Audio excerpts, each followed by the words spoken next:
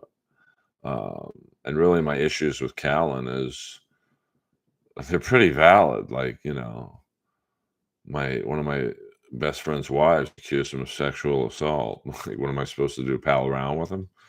And the last time I saw Callan, he had like his arm around Chandler, who was my fiance at the time, and I'm like, bro, unless you want your neck set through a straw. Oh, I'm sorry, Skakes. I didn't know she was with you. You knew she was with somebody.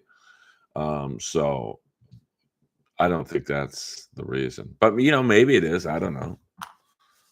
And if it is, I'm okay with that. The best part about Tony is Jason. Yeah, Tony, or I should say, Jason does do a very good impression of Tony. Um, Jeff probably has a major personality disorder. I mean, if I could diagram Jeff, I think he's just juiced in because he's part of a niche world of roasting, and a lot of people want to get in that world, and Jeff can offer them access to it via low-level writing jobs, usually for free, and they look past any of his many personality flaws, whereas I don't, because I don't want to write on a roast. I want to be on it. Unfortunately for me, I'm not a big enough name to like, hey, let's have Earl on the Tom Brady roast. I mean, I'm definitely good enough to write on it, but I don't want to be in a room with 20 people who think Jeff is the god. Fuck that. Does Earl believe in ghosts? Yeah, I do. I mean, I've had some ghostly experiences at the Comedy Store. I think I've had one ghost experience in my own condo. So Callan cheated on his ex and seems hypersexual to Leah too, always talking about sex. Crazy. I mean, I just think, I mean, I I would say both guys are just, they're both very good performers. They probably cater to, I won't say they cater to females, but because they have a lot of male fans. Um, but yes, Callan is a very horny individual. Um, Weirdly enough, about a couple months ago, he sent me a friend request on Instagram. I just blocked him. Any Ouija board. Are Ouija boards real? I mean, my sister really thinks they are. I don't really have enough knowledge of them to say they are or aren't. Who called me Skakes? DeLeo was one step away from a cult before he got busted. Yeah, I mean, the Kyle Anderson documentary was kind of tough to. Oh, I don't know. Where did he call me Skakes from? I don't remember really interacting with him at all. Um, but Delia and Callan, they still work. Listen, if you're a name and can fill a building, people don't care. I don't really have a nickname. I mean, some people call me Big Earl, and I mean, I have been. Uh, oh, yeah, he did. And it's just like, bro, come on. You know, no, Chandler doesn't need any help, fending off slobs. But yeah, I mean, Daddy Man is certainly a nickname. I would agree with that, Spur. You might be right on that. But I don't care, who you are. If I'm dating someone, you don't touch. You can look, but you can't touch. Um, so, I mean, that was really the last time I think I interacted with him.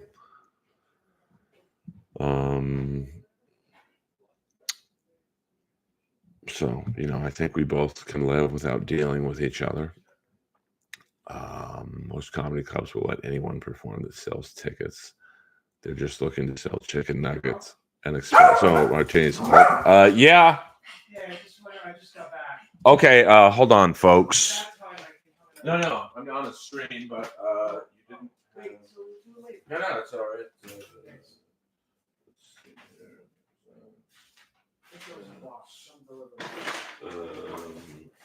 see.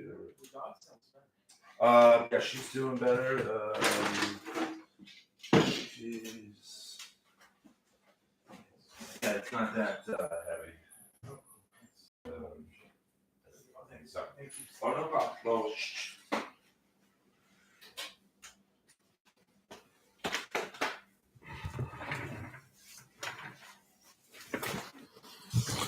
sorry about that. I was holding the mail for my neighbor. I probably won't see Deadpool or the Wolverine movie. I'm just not into that stuff. Would Earl join a paywall every day on Compound Media? No. I don't want to be the fifth mic on a show. I would literally rather do a stream to 18 people and have fun than, make $50 a stream being like the fifth guy on the show. That was my neighbor. Yeah, I mean, comedy clubs don't care. I could be arrested for sexual assault and get out. And if, the Improv thought I could sell tickets, I'd be on an Improv lineup. Yeah, I mean, I don't like. I mean, I would go on Kill Tony, but I'm just not overall a fan of some of the people on that show. Like, I love Tony and Red Band. The rest you can leave. Probably not. I don't really want to be associated with the Compound Media brand. And I don't think it's really helped people like they thought it would. I mean, and you really, listen. I mean, Cumia is a radio legend, but the racist stuff he puts out on Twitter, I don't want to be anywhere near that, man. I do. I am a good neighbor. I am a OG Kill Tony. Yeah, I don't want to work for anyone ever again. Like, I look at the Comedy Store Wrestling podcast. I mean, what do we do? Close to 70 episodes. Each episode was about an hour and a half. That's over 100 hours of content I gave the Comedy Store. Didn't get paid $1. Not $1. Now, I realize the views weren't gigantic, but still, it's like, holy fuck, man. Couple bucks just to, like, as a thank you or something. And then on Roast Battle, the weekly show, it still is every Tuesday at the Comedy Store.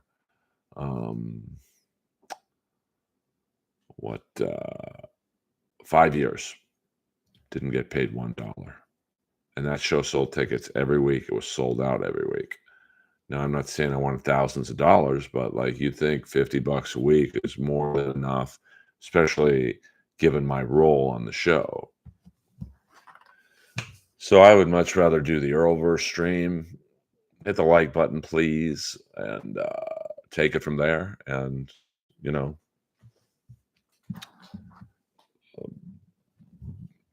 I will never work for anyone ever again. I'd rather make no money and be happy. Hold on, I have to return this text.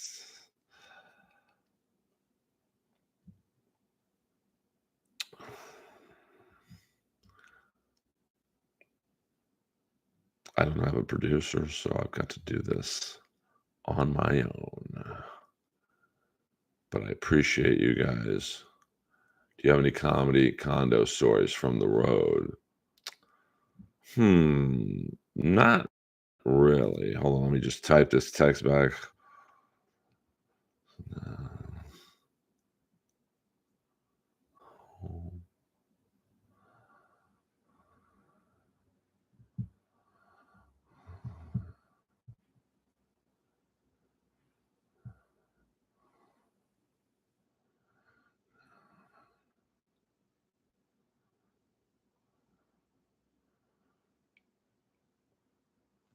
Um, I'm trying to think of some good. Not really. I mean, pretty normal. Nothing too crazy. I mean, and I've um, been around with Jeff Richards. Um, all right, we got second period is starting. I think we'll watch the second period, and then I'll watch the third period by myself, if that's okay with you guys, because I really want to concentrate on the game. Connor McDavid, 0 shots in the last 4 periods. All right, Panthers are coming out on fire. Oh, nice high tip from Kachuk. Skinner with the relatively easy save. Doesn't E-Rock own the whole Opie and Anthony library? That I don't know. I mean, that's a tough one. I mean, Bobrovsky certainly was in contention after the first 2 games. But yeah, I mean, what McDavid's doing is pretty special. I mean, Jesus. I mean, he's got more points in the playoffs than most people get in the season. Yeah, all by myself, sung by the recently departed Eric Carmen. Eric Carmen had a lot of good songs. Of course, the theme from Dirty Dancing, and another one of my favorites, Make Me Lose Control. Turn the radio up for that sweet sound. Hold me close, never let me go. Keep this feeling alive. Make me lose control. When I look in your eyes, I go crazy. Fever's high with the lights down low. Checked out the Eric Carmen song, Make Me Lose Control. Who are you pulling for, Earl? I'm kind of beloved ball washer rooting for the Panthers. You know, I know everyone wants to see McDavid win a cup with Draisaitl, but man, I mean, either the losing team is going to be devastated to get this close and lose. It's got to suck, but to be up 3-0 and lose, um, that's pretty devastating. Like the Oilers could walk away happy and be like, "Hey, we gave it a great effort. Down 3-0, here we are in game 7. The loss is somewhat acceptable. But to lose after being up 3-0, and I'm rooting for Bobrovsky. You know, I said this before. You know, Bobrovsky was a guy who a lot of Florida fans wanted gone, um, because of his contract being. And they drafted Spencer Knight, who was supposed to be the heir apparent, and now he's in rehab, I think. So I always like. I wouldn't say Panther fans looked at Bobrovsky like the King fans look at Pierre-Luc Dubois, but um, I'm rooting for Bobrovsky. Um, I will look up. I'm an Eddie Money fan. It's funny, he used to live right by Rob Riggle, so when I would go to Riggle's house with Chandler, sometimes I'd see Eddie Money. I was like, fuck, man, there's Eddie Money. He had a nice run in the 80s.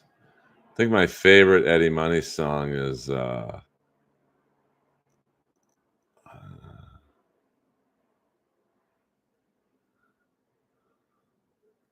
to think of it. Eddie Money. It's not 2 Tickets to Paradise.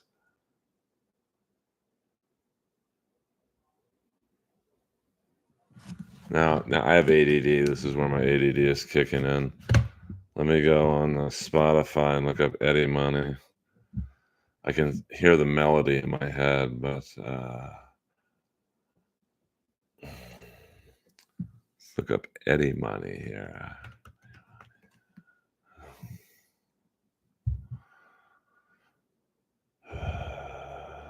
Think I'm in Love. I love that song. Think I'm in love, dee dee.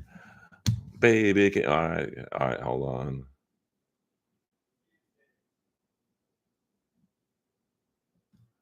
Panthers taking a penalty here. That would be a slash, maybe a trip. I mean, he had a nice run, and then that I could chuck. Oh boy, this is where I could get dirty right now. Edmonton is being outshot 11-7, 16:38 left. Kachuk takes a penalty. Let's see if I. Yeah, that was tripping. No doubt about that. Hung out for a minute with Eddie at the races in Fontana. Cool dude. Yeah, I mean, he just never could recapture the glory of that. Take me home tonight, and then I wanna go back, do it all over, but I can't go. That album was huge, and then he kind of never recovered. It's kind of like the outfield. The outfield. They never. Their first single was "Play Deep," which is still played in great frequency. And all right, oh man, Oilers on the power play. Man, do they have a lot of fucking weapons, man. All right. Oh shit, Stanley doesn't have a stick, so it's basically a 5-on-3. Um,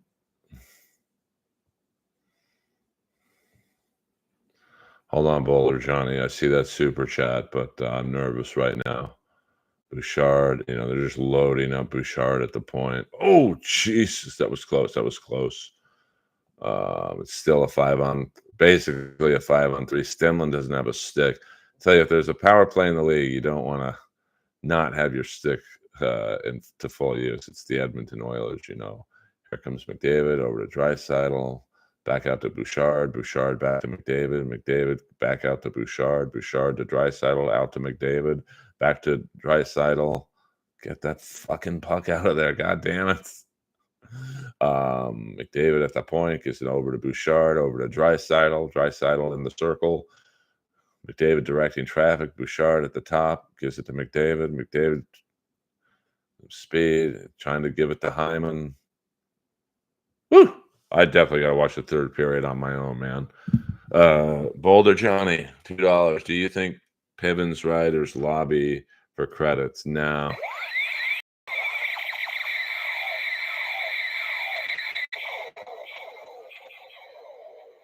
Thank you, Boulder Johnny. A frequent super chatter. Yeah, I mean, I don't know how Stillman lost his stick, but I mean, to show you how good the Oilers' power play is that Nugent Hopkins, who was the number 1 pick in his own draft, literally is the 5th option. You got Hyman, McDavid, Draisaitl, and Bouchard before they think about giving it to Nugent Hopkins. The Oilers' power play is basically at 30%, which is nuts.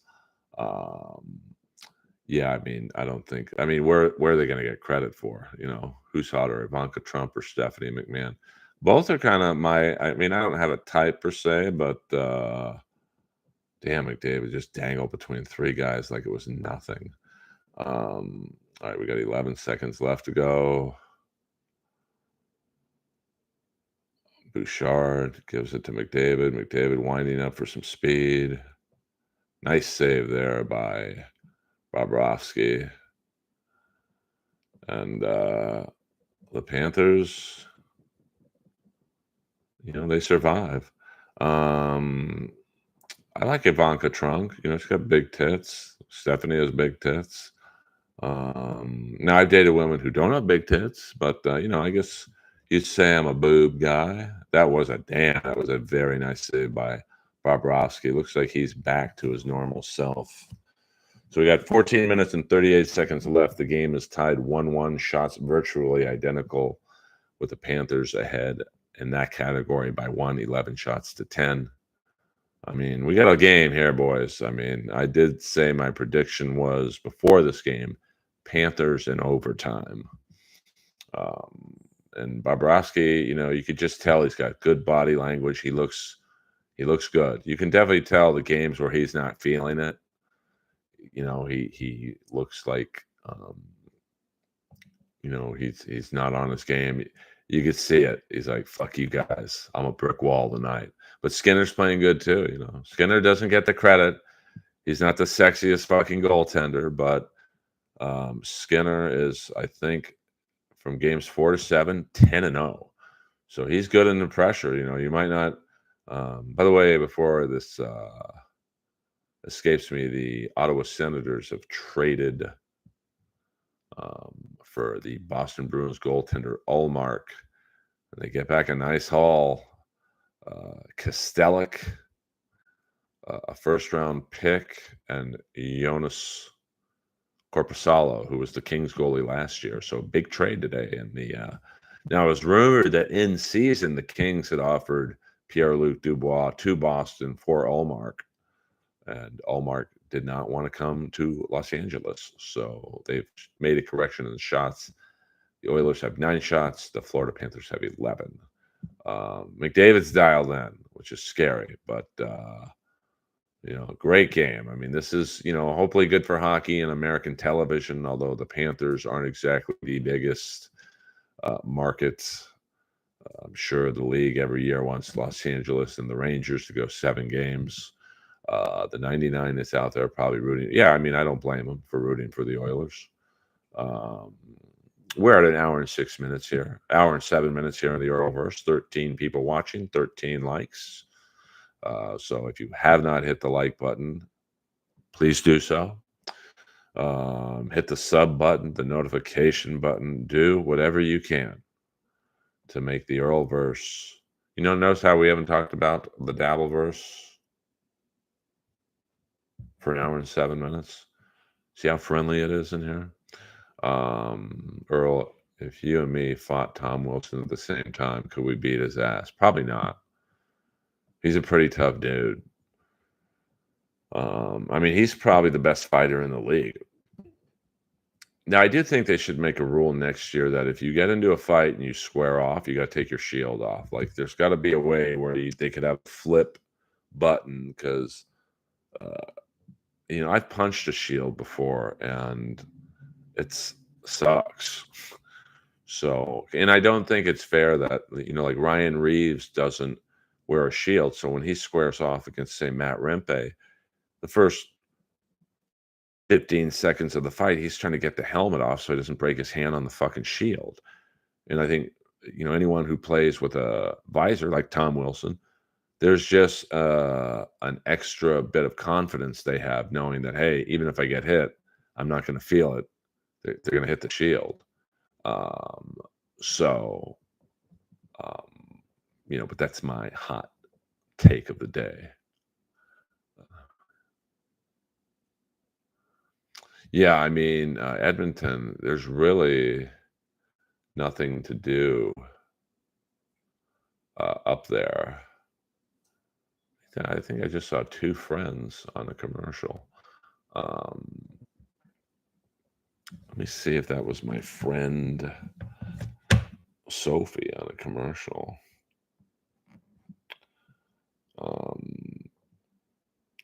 But Edmonton, there's nothing to do but watch hockey. So that's why I think a lot of people. I don't think that was my friend. That's all right. She would have posted.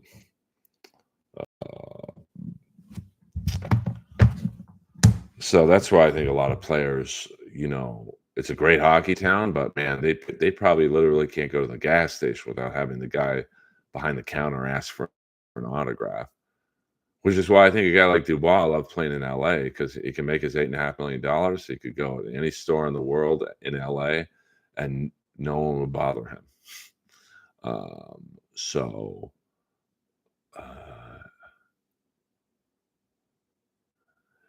Why do fights have their place in hockey but not in basketball? Is it a racial thing? No, I don't think it's a racial thing. I just think that hockey is more. I mean, obviously, basketball is very physical, but hockey is. It's more of a continuous physical action. So I think they feel that the fighting is a pressure relief valve. Like basketball, you might have a rough foul, but the play kind of stops. You shoot a free throw, and stuff like that. Whereas hockey, if you have a hard check, the game still goes on at a high level. So, it's and it's always been around. I mean, there's been hockey fights since the game started. Um, of course, it peaked in the 70s when bench clearing brawls were routine. Nice save there by Bobrovsky. I mean, he's dialed in tonight, but all it takes. Well, I mean, it is an interesting question, John Smith. Like, why it's allowed in one sport and not in any other sport? Um, I don't know. I mean, I think hockey at one point absolutely catered towards violence. I mean, you look at the Philadelphia Flyers, 75 and 76, they won 2 Stanley Cups based on scaring the shit out of the other teams. Like, it was no joke. Um, so, but, basketball in the 70s was tough. I mean, I remember some of my favorite players were some of the toughest players. You had Lonnie Shelton of the Supersonics. You had Wes Unseld of the Bullets, um, Maurice Lucas, Spencer Haywood, and although George McGinnis, although there weren't fighting, there was a lot of dirty shit going on. But it is an interesting question, John Smith.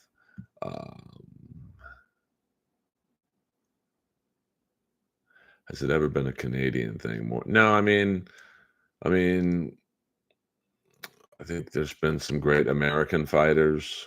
There's been some great Canadian fighters. I think Bob Probert was from Windsor, Ontario. He's generally acknowledged as the greatest fighter of all time.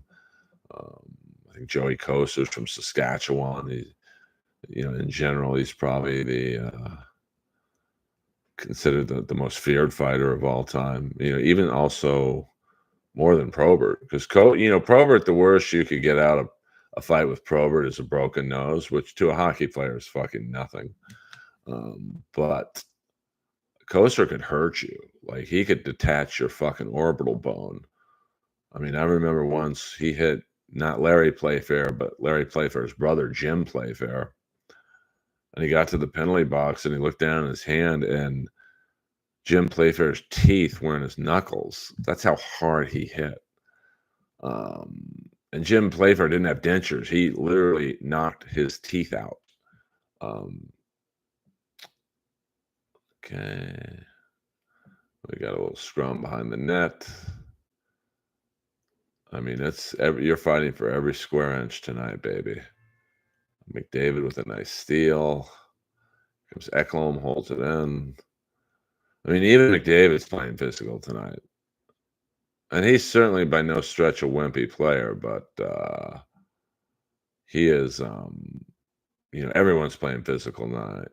Oliver Ekland-Larsson, he's not in general known as a tough player, but he's playing rough. Nice save there by Bobrovsky. Pots and Pans, what up? That is a good song. Ty Domi, what a savage. Yes, I was on the Ric Flair roast with him, and when we took a picture together, I put my arm around his back. It was like touching a steel wall. Oh, where's the dildo? Drunk Donuts. Is Drunk Donuts in here? I didn't see him. Is this the way to Albuquerque? I mean, you guys are losing me in the stream. I might have to cut this stream a little shorter than usual. We're at 10 minutes and 40. We're going to do the second period, and then I'm going to watch the game by myself. The Oilers were tied with the Florida Panthers 1-1. Shots are 13-12 Florida. Plays been pretty even back and forth, but a very good game. I'm sure ABC likes it. ABC wants a close game. They don't want like a blowout, like when the Oilers or when the Kings clinched against the Devils. It was like 4-0 in the first period. It's like, oh, man, even though the game got a little closer, it wasn't a very close game. Um, so this is good for ratings. Corey Perry. Corey Perry has lost 3 of the last 4 Stanley Cups for 3 different teams. So there you go. 39 years old, and he'll probably play next year. All right. Panthers breaking out. Got Ekblad, a number 1 pick from, I think, 2014. Good friends with McDavid, but not right now. They can be friends in the handshaking ceremony. All right. We got a ball game here. All right. Panthers. Oh, oh, yeah. Skinner was a little out of position there. Is this, Panthers applying some pressure. Bennett loses the puck. Earl, you can tell me, sit down, Waldo. Is from, I cannot. My mind is too invested in this game. ACDC 5150. All right, here comes Kachuk with the breakout, shoots it in the zone. All right, now Kachuk gets the puck back. That should have been a penalty. But that's what happens, hockey. What happens in basketball too? That should have been a penalty right there against the Oiler player, but because it's Kachuk, they're like, ah, fuck that guy. Here comes Lomborg. I love this guy, a little guy, but he tries hard. He probably doesn't like being called the little guy who tries hard, but hey, he's in the NHL, and I'm doing a stream to 14 people right now. Hello. All right. Panther fourth line is out there applying good pressure.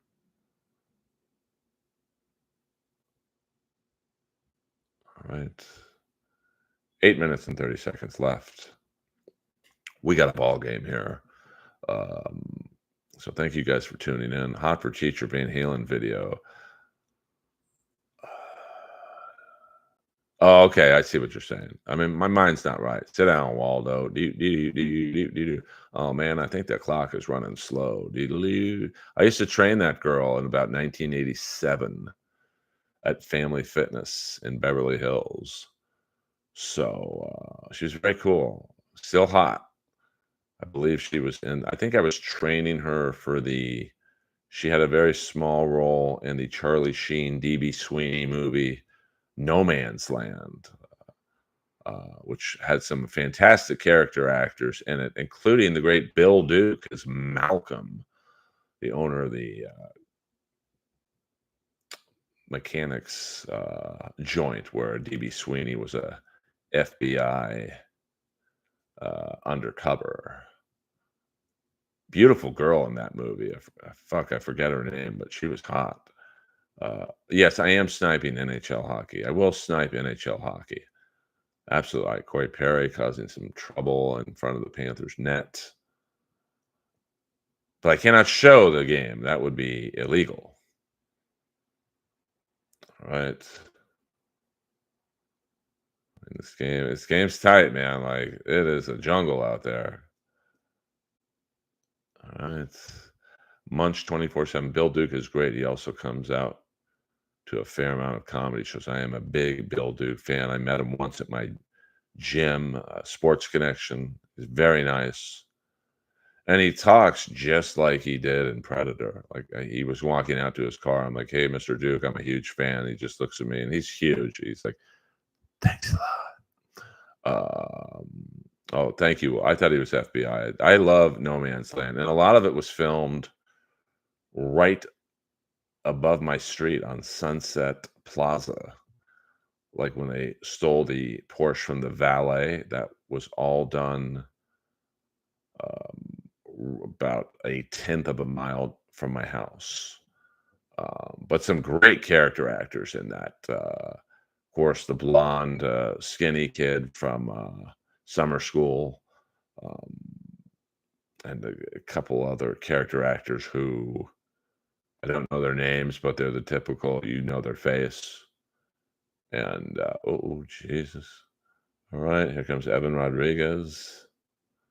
I mean, we got a game here. I got Predator on VHS at the Goodwill the other day for $1.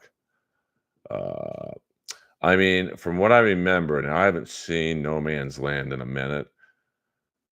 The mall scene was at West Side Pavilion, ironically enough, where they steal the car, or at least they drive into West Side Pavilion. The actual inside where they steal the Porsche might have been the Galleria. I don't know why they would not just use the inside of West Side Pavilion, but which is now a Google home office, the whole mall.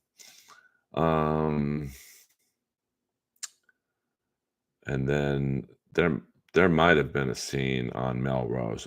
I know there was Rodeo Drive. There was a scene. Sunset Plaza. There was a scene. Um, David was the cop in the. Oh, we got to see, man. We're talking hockey, and I just missed a goal. Reinhardt looked like Sammy Reinhardt scored with 4:49. The Panther fans are feeling it right now. Feeling it, baby.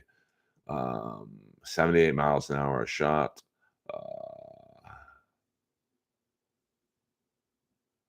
I think that Porsche they stole was that scene you're talking about was on Rodeo Williams Zoom. And let's see the goal I missed here. Got Reinhardt comes in. I mean, I don't want to say Skinner should have stopped that. It's easy for me to sit here while I'm doing a stream in front of 14 people that the goaltender who's in Game 7 of the Stanley Cup Finals should have stopped a puck. So I will refrain from that. But that's the thing. No shot's a bad shot in the Stanley Cup Finals, especially Game 7. Yeah, I mean, I'm trying to think. There was a bad guy, a guy who had. Let me see, because he was in Miami Vice too. He's in one of my. He played Eddie in the one episode of Miami Vice. Let me check out. And then the other guy.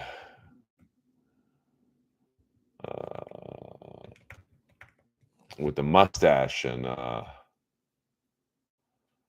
Man's Land, he was in Colors. So let's see if I can. Oh shit! Dick Wolf wrote No Man's Land. I didn't know that. So that's why there were some Miami Vice tie-ins, I guess. Let me see here. Al Shannon, his Danny in No Man's Land. He was in a very early, I think it was maybe a season 2 episode of Miami Vice with Evan Handler, where they played the two drug mules.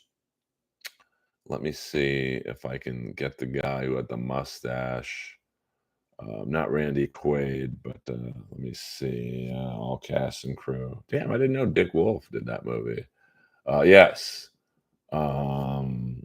But isn't that weird though? Like you take a guy like Al Shannon, he's clearly in some big movies, and although No Man's Land, I don't know if I would say it was considered a bomb, but that was a pretty big movie to do. And by the way, it was Brad Pitt's first movie where I think he played a waiter. I'm trying to think, trying to find the guy with the mustache. Gary Riley was the guy from Summer School. I can't really see. Yes, Brad Pitt has waiter. I'm trying to think. The guy with the mustache. Is it Robert? No, I can't find Linda Carroll. James F. Cullen, Leon. I mean, of course, we got the great Emmett Walsh. R.D. Call, I think, was his name. Yes, R.D. Call was in Call. He was like the typical. Yes, R.D. Call. Is he still alive, R.D. Call? Oh, no, he died in 2020. But if you are familiar with R.D. Call, he was in a lot of Walter Hill movies. Waterworld, Born on the 4th of July, Colors. I mean, he had, he was a typical character actor. I mean, in literally hundreds of shows. Frequently appears in movies with his good friend Sean Penn, tough guy roles. Uh, how did he die? How did he die? Complications from back surgery. That's why back surgery is no joke. I mean, if you're not a healthy person and you have a serious surgery, it's tough. I missed while I was looking up Artie Call's name. I missed some super chat or some streams. Or what do two lesbians on the rag do for entertainment? Finger paint. Boing. They should have had Dean Cameron from summer school in that also. Yeah, that would be funny. NHL reserves all rights for production and copyrights. Yeah, but I'm not showing the game. So I think it's okay what I'm doing.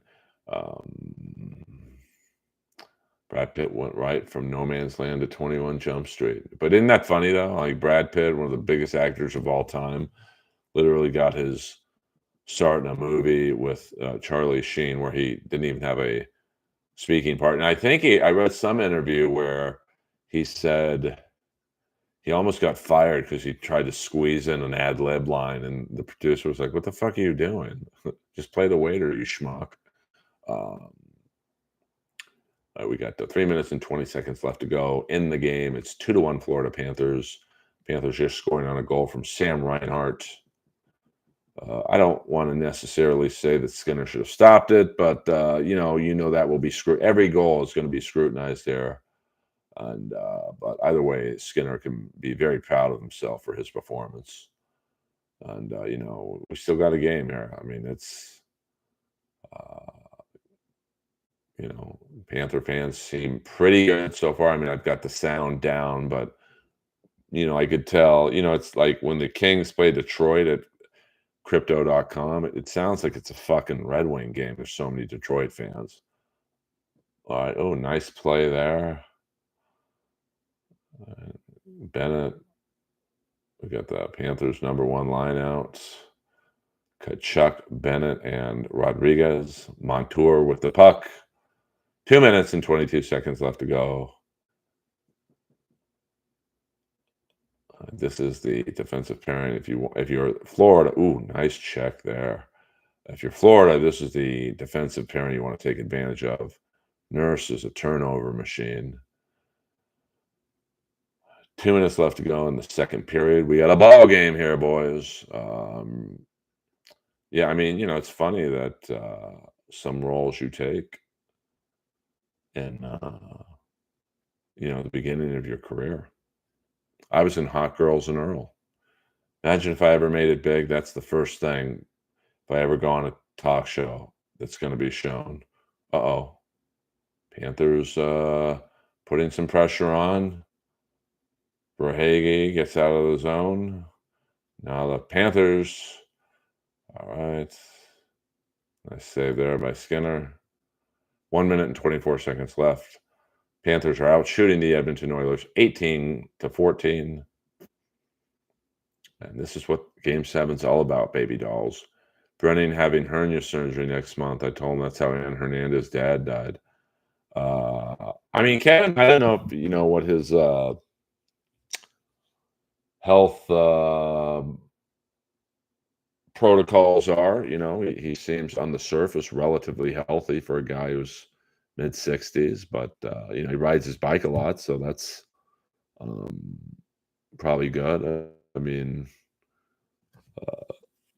I'm surprised I haven't had a hernia surgery. I mean, last night I'm doing my 110-pound dumbbell bench press, and it's a feat just to get those fucking things up in the air, and I'm holding my breath in. I'm like,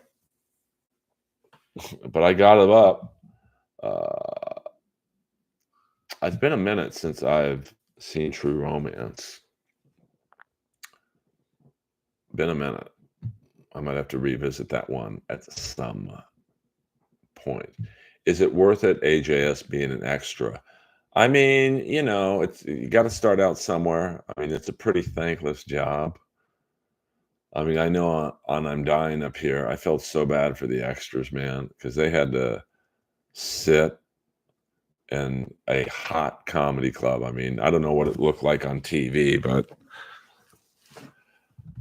has someone who was there uh, filming in that studio space was incredibly hot, especially the smaller room, which was trying to, I guess, mimic the original room. It was hot. It was concrete walls, probably 100 plus people in there. It was fucking boiling. And those extras who were playing the crowd, they had to sit there. They couldn't leave. They couldn't get up. Like I was doing comedy in one scene. We filmed the scene a couple times, and then I could go behind the stage, and there was catering with water and Gatorade and fruit and whatever. And I'm pretty low ranked on the cast, and I could ask for a sandwich or whatever. If you're an extra, you're fucking sitting in that heat box until they tell you lunch, and then you got to eat outside where the regular cast members eat in a nice cold room. But you know that going in, and you're using, you're an extra. Uh, you are. Um, it's an education. It's like going to college, and you're making connections. So you can get your SAG card and then try and get slightly bigger roles. I mean, everyone starts somewhere. I mean, I'm trying to think the first gig I ever got. I mean, I wouldn't say I was a child actor, but I remember I was on the beach with my family, and some producer asked me if I wanted to be in a scene. They were filming a Susan Summers beach movie.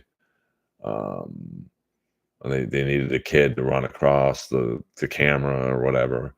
Um, so that was my first foray into Hollywood. Lifting that Earl hog to piss might give you a hernia. Boing. Uh,